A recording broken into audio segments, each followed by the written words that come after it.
A lot's happened since yesterday. Let me ask you this because I'm very curious because you know what I mean. Obviously, you're in the entertainment industry and you've done a bunch of stuff in it, not just porno. You've done modeling, you've done acting. You're an interviewer. The list goes Yeah. on and on and on. What do you think about all the stuff that's going on with the Me Too movement and Uh, I don't want to point fingers, but what do you think about what's going on right now with, some of the people that are being losing their jobs basically based on the Me Too movement? Uh, Me Too Well, movement. some of these people have been running their game and for a long time and hurting people and getting away with it. I'm all for consenting adults, whether it's music, porn, sex, dating, whatever it is. If you show up and you're consenting, there are no, then there are no victims, there's only volunteers. Okay. But when somebody's out there being shady and they're doing stuff like some of the stuff that's going on now where they're roofing girls and taking them out of the back of clubs and they wake up in houses in Hollywood Hills and they're being raped. Jesus Christ. Okay, then that's bullshit. Yeah. And we all have a responsibility to stop that because it reflects on our whole community where, a place that is famous, like the Rainbow or other places, are no longer safe. And we don't want that because we want to keep those doors open so that the sane people who know how to ask somebody before engaging, and are not into that kind of behavior. So yes, there are people out there in the world who possibly, some of them are wrongfully accused. That's not my job to sort through that, to let the courts do that.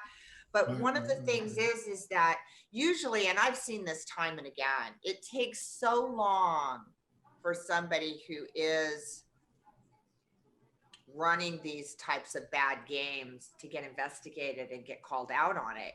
We've all seen them. Right, yeah. And just gone, hey, I'm going to stay away from that, But it sucks because it brings us all down. Yeah. And I think we are dealing with so much now as artists that the last thing we need is some added problem. Right now, we don't even have to think about those things because all we're trying to do is be able to get out of the house and get back into a room with each other. And that's not even about like a band playing where we get to, rock out in a club and we get to show up with no mask and a great outfit and like mingle and have some drinks with each other, yeah. I gotta ask, what do you think about the whole Ron Jeremy situation? You knew I had to ask you that. So well, okay. I've known Ron Jeremy for 35 years. All right. I feel really bad that he's facing his own demons right now. I really do. It breaks my heart to see that somebody who has had that much fame and that many blessings, he's been truly blessed. This guy has been truly blessed. He's had a massive career. He's had a lot of fame, a lot of recognition, a lot more than a lot of people. And sometimes you look at the guy and you go, how the fuck did he get so famous? And why does everybody think so much of him? Well, you know what I'm saying? Because there's a lot of people out there like you and me who know what it's like to break your back and work your ass off and know that it's really difficult. Right. So let me just say this to you. I've known him for a long time. I had a very tough conversation with him about a year before this all came down. I know some of the women that are on the other side of that. I know some of them, which is all I can say right now, because you have to let the courts decide and let the process itself through.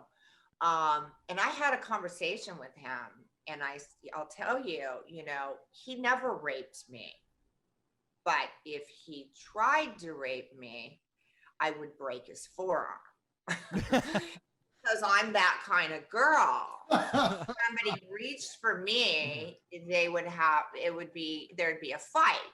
Not all people are like that, but I will tell you this. He has been inappropriate. He has made me feel uncomfortable and unsafe. And he has done things that have been completely out of line to the point where I've kicked him in the shin and said, get your fucking hands off me. But that's what has stopped him, calling the maitre d', whoever, you know what I mean? So I think because Ron has always seen me as a peer, somebody who's as famous, right, and has come up with him, he has backed off, okay, or relented. But he has a problem with that, and he's always had a problem as long as I've known him. But I think some people who may not be as strong physically and will get caught up in that, and they've been hurt. right. I know women who have been hurt, and that's not cool. I can't imagine the boundary issue is really particularly easy in the adult entertainment industry either.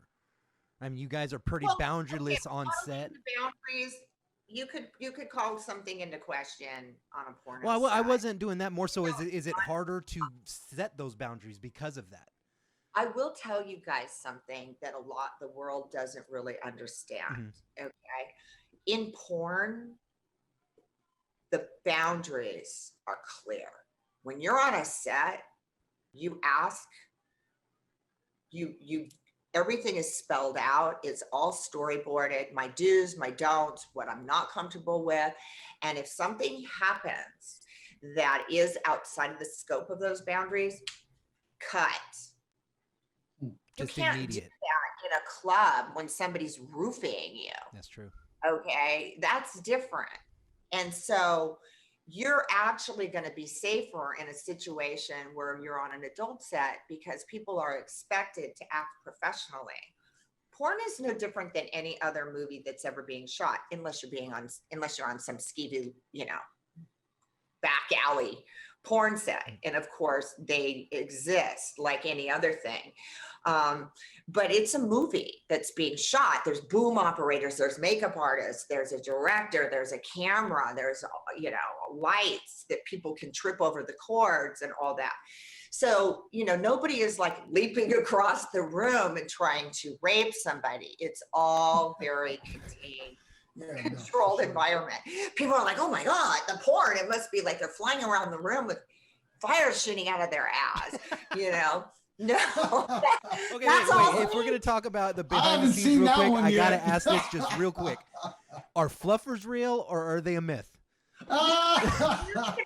Okay, so they were real back in the last time I saw a fluffer on a set was on the Grafenberg spot in San Francisco. It was shot by the Mitchell brothers.